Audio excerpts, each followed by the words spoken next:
एक गांव के 70 ब्राह्मण परिवार पर एफआईआर हुआ दर्ज। पासवान परिवार के घर पर पूरे गांव के ब्राह्मण परिवार मिलकर ने किया था हमला। दरभंगा में छिड़ गया जातिगत विवाद। दोस्तों नमस्कार, मैं हूं आपका दोस्त एसके चौधरी। एक तरफ जहां यूजीसी विवाद तूल पकड़े हुए है, जहां पर पूरे देश भर के ओबीसी, एससी, एसटी और साथ ही साथ सवर्ण समाज के बीच मतभेद उत्पन्न कर दिया गया है। यह मतभेद अब गांव समाज में देखने को मिलना शुरू हो गया है। दोस्तों यही नज़ारा देखने को मिला जब दरभंगा में एक परिवार के ऊपर पूरे गांव के ब्राह्मण परिवारों ने मिलकर आखिर हमला बोल दिया। नतीजा ये हुआ कि उस पासवान समुदाय के व्यक्ति को जमकर दंश झेलना पड़ा। उनके साथ मारपीट की गई, उनके घर के सामग्रियों को लूट लिया गया, साथ ही साथ उनके घर के महिलाओं के साथ भी बर्बरतापूर्वक पिटाई की गई। लेकिन आखिर यह विवाद थाने तक पहुंच गई है और इसके उपरांत एक गांव के पूरे 70 ब्राह्मण परिवार के व्यक्तियों पर एफआईआर दर्ज करा दिया गया है। साथ ही साथ 100 से 150 अज्ञात व्यक्तियों के ऊपर भी एफआईआर दर्ज कराया गया है। आइए आज के इस वीडियो में हम जानते हैं कि आखिर मामला क्या है, और इस पर विस्तार पूर्वक चर्चा करने से पहले मैं आपसे गुजारिश करूंगा, अगर आपने अभी तक हमारे इस चैनल शौर्या हिंदी न्यूज़ को सब्सक्राइब नहीं किए होंगे तो कृपया अभी सब्सक्राइब कर लेंगे। दोस्तों जातिगत विवाद तूल पकड़ लिया है। यूजीसी बिल को लेकर जो मामला छिड़ चुका है, पूरे देश भर में सवर्ण और सवर्ण के अलावे जितने भी जातियां हैं, जितने भी जाति के कोटि है, उन सभी के बीच विवाद देखने को मिल रहा।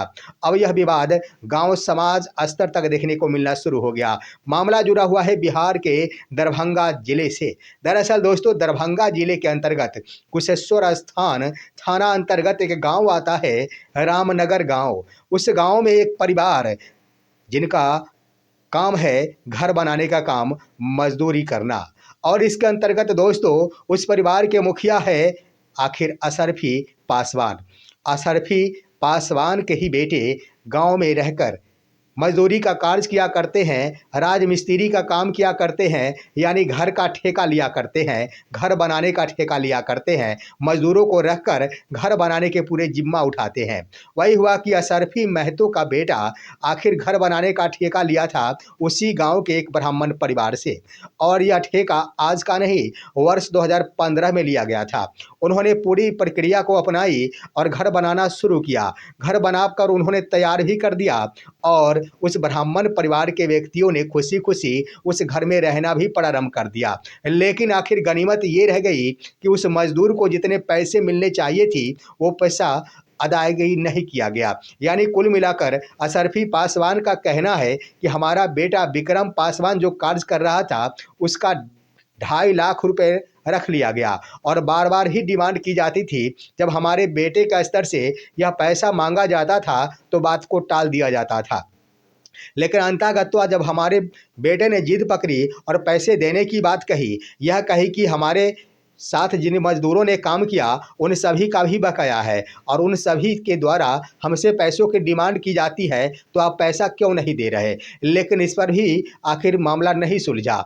और गौर करेंगे वर्ष 2015 से यह घर का काम शुरू हुआ था। स्वाभाविक है कि कम से कम 1-2 वर्ष बनाने में लगे होंगे, तो इसे वर्ष 2016 या 17 तक देख लिया जाता है। लेकिन वर्ष 2025 की बातें कर दी जाए तो लगभग 8 से 9 वर्ष बीत चुके हैं और इन वर्षों में 2.5 लाख रुपए आज तक अदायगी नहीं की गई, जिसके कारण विवाद दिन प्रतिदिन सुलगते चला गया। नतीजा ये हुआ कि 31 जनवरी 2026 की सुबह की वो तारीख थी। सुबह 7 बजे वही अशरफी पासवान का बेटा विक्रम पासवान सब्जी खरीदकर घर लौट रहा था। इसी क्रम में वही ब्राह्मण समुदाय के स्तर से जिनका घर विक्रम पासवान के द्वारा बनाया गया था, उन्होंने अन्य गांव के ब्राह्मण समूहों के द्वारा उनका पीछा करना शुरू किया।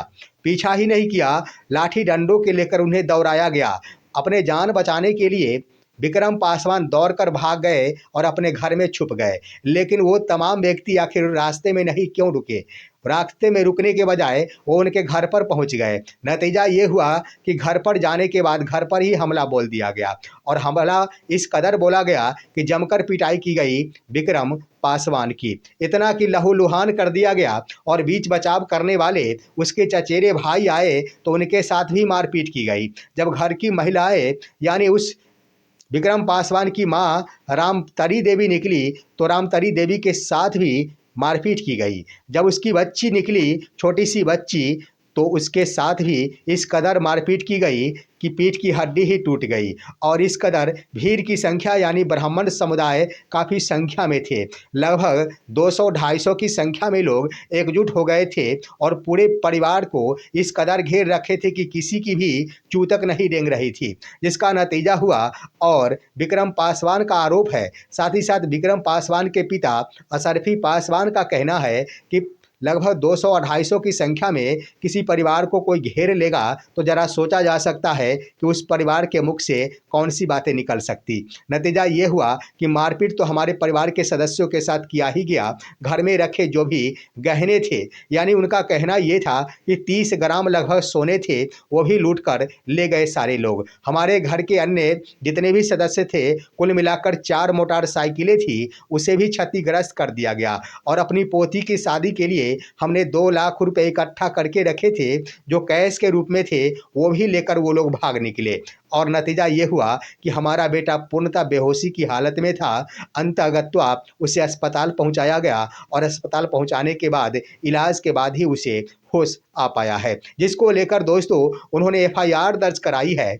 और एफआईआर दर्ज करने के क्रम में कुशेश्वर स्थान के थाना अध्यक्ष के द्वारा 70 ब्राह्मण परिवार के व्यक्तियों के ऊपर एफआईआर दर्ज कर लिया गया है। साथ ही साथ 100 से 150 ऐसे व्यक्ति हैं जो अज्ञात रहे हैं, उनका नाम वो असरफी पासवान नहीं जानते हैं, जिसके कारण अज्ञात के रूप में उन पर भी एफआईआर दर्ज कर लिया गया है। तो यह मामला आखिर तूल पकड़ लिया। अब दोस्तों पूरे गांव में काफ़ी तनाव व्याप्त हो चुका है। होगा परिणाम क्या होगा? हालांकि पुलिस प्रशासन के द्वारा इस मौके को थाम लिया गया है। भारी संख्या में पुलिस बल की व्यवस्था कर दी गई है ताकि गांव में किसी प्रकार की तनाव की स्थिति उत्पन्न नहीं हो। लेकिन यहाँ पर सवाल ये उत्पन्न हो रहा है कि तनाव की स्थिति अब जाकर उत्पन्न नहीं हो रही, लेकिन आखिर उससे पहले इस मामले की सुनवाई क्यों नहीं की गई? दरअसल असरफी पासवान का कहना है कि 2.5 लाख रुपए जब बकाया था, उस वक्त भी गांव समाज के स्तर से पंचायती बैठाई गई थी, लेकिन पंचायत में भी आखिर तू मैं होकर रह गया और पैसे देने पर कोई सहमति नहीं बन पाई। सवाल तो ये बन रहा है कि अगर किसी व्यक्ति का बकाया ना होता तो आखिर पंचायती क्यों बिठा था? सबसे पहले तो गांव समाज को उन्होंने सम्मान किया और गांव समाज पर ही इस मामले को निराकरण की ठानी, लेकिन आखिर उस गांव समाज में भी पंचायती के स्तर से इस मामले की सुनवाई नहीं हो सकी। और ये भी बात सत्य है कि अभी तक घायलों के क्रम में जो फुटेज आए हैं और जो वीडियो वायरल हो रहे हैं, उसके आधार पर यही देखा जा सकता है कि असरफी पासवान के बेटे विक्रम पासवान और साथ ही साथ अन्य जो भी पासवान समुदाय के लड़के हैं और पासवान समुदाय के बच्ची आसपास यानी उनके ही परिजन है, उनके साथ ही मारपीट की गई, लेकिन कोई भी ब्राह्मण परिवार के व्यक्ति घायल नहीं हुए हैं। इससे स्पष्ट हो रहा है कि भारी संख्या में और कई सैकड़ों की संख्या में पहुंचे होंगे वो ब्राह्मण समुदाय के व्यक्ति, तभी तो एक भी व्यक्ति को चोट तक नहीं आ सके।